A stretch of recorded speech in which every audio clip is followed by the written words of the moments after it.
Hi, I'm Christine Sorensen. Welcome to the Health Literacy Trailblazer show here on YouTube. I'm happy to see you today. And I wanted to share a reflection regarding health literacy and education.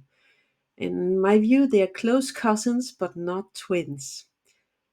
So when we talk about health literacy, many people assume it's just another word for education.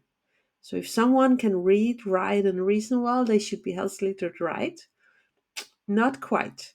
While education plays a critical role, health literacy is something different, something broader. It's about how people access, understand, appraise, and apply health information to manage health and well being in real world situations.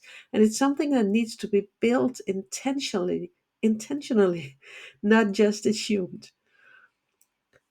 Think about education as the building blocks. Formal schooling helps us develop the essential skills that health literacy builds upon: reading comprehension, numeracy, critical thinking, and problem solving. And these are vital for navigating health systems and understanding prescriptions and making informed decisions. And that's why people with higher levels of education often score better on health literacy assessments than those with lower levels of education. But here's the catch: being educated doesn't automatically mean you are health literate. Even highly educated individuals can feel overwhelmed by medical jargon and confused by healthcare processes, or unsure about how to make the best choices in moments of stress or illness. Let's also remind ourselves that health literacy is contextual. Health literacy is not just about knowledge, it's really about being able to act. It's about applying that knowledge in complex, often emotionally charged situations. And it's about knowing what questions to ask, where to find reliable information, and how to act on it. Even someone with a university degree, like myself, might still struggle to fill out a health insurance form, misunderstand instructions for medication, and avoid asking their doctor questions for fear of seeming uninformed. And this is where the health system itself plays a role. And actually, it starts with schools because they also play a responsibility. Schools are a great place to start building health literacy because it can't stop there. Health literacy is a lifelong process that must be supported across many settings. In schools, by teaching students how to find and evaluate health information, not just memorizing facts. And in healthcare settings, by ensuring communication is clear, respectful, and tailored to real human needs. And in communities, by creating environments where people feel empowered to ask questions, seek help, and take action. And in policy, by embedding health literacy into the design of public services and digital platforms. It's so important that we bridge the gaps and promote equity.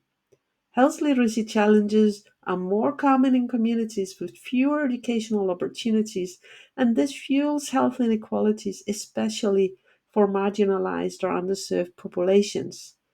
But here's the good news: improving health literacy is one of the most effective ways to reduce gaps of inequalities. When people are empowered and supported to understand and manage their health, outcomes improve, no matter their background. Here's what you can do. So, whether you're a health professional, educator, policymaker, or communicator, you have a role to play. And here's how to start.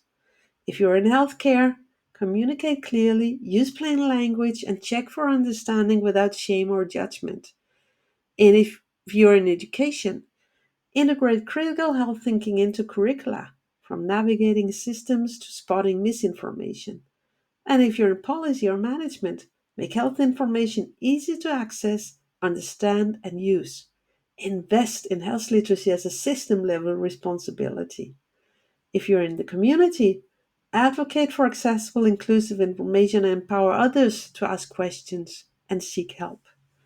Health literacy isn't just a personal skill, it's a shared societal responsibility, and it starts with education, but it grows through trust, communication, and support across every level of our systems. So let's stop assuming education is enough and start building the environments where health literacy can thrive. And this is my particular call to action.